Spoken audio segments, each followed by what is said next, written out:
بسم اللہ الرحمن الرحیم۔ نمرود بادشاہ نے حضرت ابراہیم علیہ السلام کو زندہ جلانے کا فیصلہ کر لیا تھا۔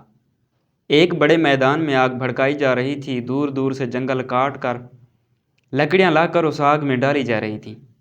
کئی ہفتوں کی محنت سے آگ بھڑک اٹھی، اس کے شعلے آسمان تک پہنچ رہے تھے اور اس کا دھواں چاروں طرف پھیل کر لوگوں کو ہیبت زدہ کر رہا تھا۔ اس بھڑکتی ہوئی آگ سے دور ایک پربہار چمن میں ایک چھوٹی سی فختہ کا نشیمن تھا، جس میں وہ سکون سے زندگی گزار رہی تھی۔ اس کے قریب ہی ایک الو کا گھونسلہ تھا جو رات کو گشت کر کے دنیا جہان کی خبریں جمع کیا کرتا تھا۔ جب بھڑکتی ہوئی آگ کا دھواں فاختہ کے نشیمن تک پہنچا تو اس نے گھبرا کر الو سے پوچھا، یہ کیا ماجرا ہے؟ الو نے کہا، تم کو معلوم نہیں، ہمارے بادشاہ نے ابراہیم علیہ السلام کو زندہ جلانے کے لیے آگ بھڑکائی ہے۔ فاختہ نے گھبرا کر پوچھا، کون ابراہیم؟ وہی خلیل اللہ؟ الو نے اپنی آنکھیں کر کہا، ہاں وہی ابراہیم۔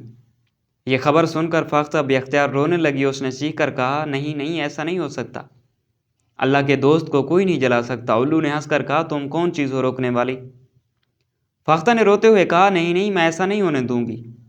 وہ پھڑ پڑاتی ہوئی اپنے نشیمن میں لوٹ آئی۔ اس کی سمجھ میں نہیں آ رہا تھا کہ کیا کرے۔ پھر اس نے اپنے بچوں پر الوداعی نظر ڈالی اور نشیمن سے نکل گئی۔ اس نے گڑ گڑا کر دعا کی، اے میرے رب، ابراہیم علیہ السلام کو بچا لے۔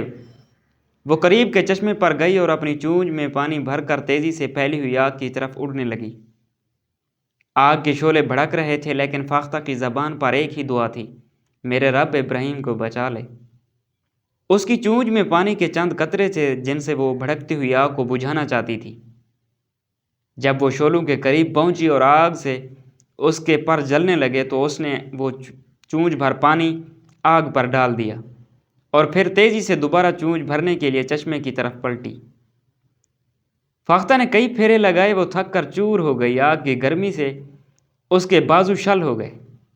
بالآخر وہ اپنے نشیمن کے قریب بے دم ہو کر زمین پر گر پڑی۔ الو جو یہ سب تماشا دیکھ رہا تھا، اس نے زور کا قہقہ لگایا اور کہا، بے وقوف چڑیا، یہ چونچ بھر پانی سے آگ کا دریا بجھانے چلی تھی۔ فاختہ نے چمک کر کہا، تم کیا جانو، میں نے اپنا انعام پا لیا۔ جب میرا مولا مجھ سے پوچھے گا کہ اے فاختہ، ہم نے تم کو تمام نعمتیں دی تھیں، لیکن جب ہمارا خلیل آگ میں ڈالا جا رہا تھا تب تم نے کیا کیا؟ تب میں عرض کروں گی، میرے مولا، میں نے اپنی بساط بھر کوشش آگ بجھانے میں لگا دی۔ فاختہ نے یہ کہتے کہتے دم توڑ دیا اور الو سوچنے لگا، یہ چھوٹی سی چڑیا جیت گئی۔ افسوس، میں طاقتور ہوتے ہوئے بھی کچھ نہ کر سکا۔